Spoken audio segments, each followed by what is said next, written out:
इतकं बरं वाटतंय, इतका आनंद होतोय, तर अण्णांना किती आनंद होईल ना. त्यांना हेच हवं होतं ना आयुष्यभर. मी नोकरी करून स्वतःच्या पायावर उभं राहिलं पाहिजे. आपण खूप पैसे साठवू आणि लवकरात लवकर आपलं स्वतःचं घर घेऊ. हे पण सेव्हिंग करता येईल ना ग आपल्याला. असं कसं?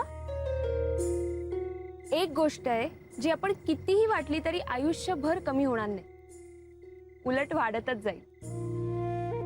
कोणती? प्रेम. ताई, हे लॉटरीचं तिकीट घ्या ना, एकच उरलंय. तुम्ही जर तिकीट घेतलं तर तुमची दिवाळी बंपर होईल, आणि तुम्हाला जर लॉटरीचं तिकीट लागलं ना तर तुम्ही करोडपती व्हाल. हो का? मग ते लॉटरीचं तिकीट तूच का नाही ठेवत? असं नसतं करायचं. मी लहान आहे अजून, मी शाळेत जाते, शिकते. लहान मुलं लॉटरीचं तिकीट स्वतःकडे नाही ठेवत. Very good. शाळेत जायचा. जय, आपण घेऊया ना लॉटरीचं तिकीट. ग अदिती, आपल्यासारख्यांच्या नशिबात हे असले पैसे नसतात. जय प्लीज, निदान त्या मुलीसाठी तरी घेऊया ना. प्लीज ना, प्लीज, माझ्यासाठी. बर, घे. घे म्हणजे तू दे पैसे.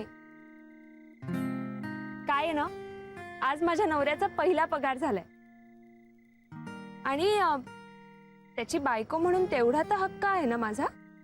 घ्या ना हो दादा तिकीट. तुम्ही जर तिकीट लवकर घेतलात तर आम्ही पण घरला लवकर जाऊन दिवाळी साजरी करू. कितीचं आहे का तिकीट? 100 रुपये.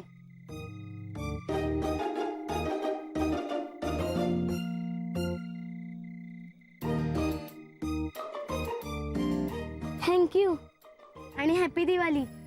हॅपी दिवाळी. चल. खुश?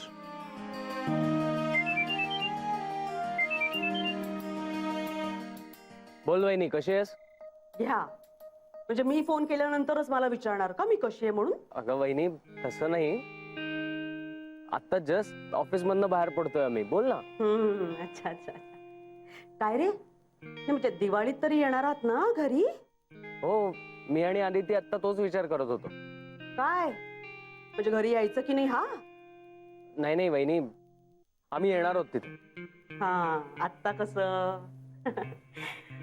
आणि काय रे, नाही म्हणजे पगार बोनस काही झालाय की नाही? हो, झाला ना.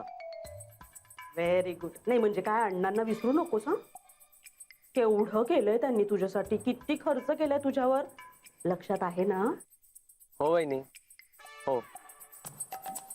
आम्ही आता घरी पोहोचतोय, बोलतो नंतर. नाही म्हणजे ते अण्णांचं लक्षात ठेव. हा, त्यासाठीच फोन केला होता. चल ठेवते मी, बाय.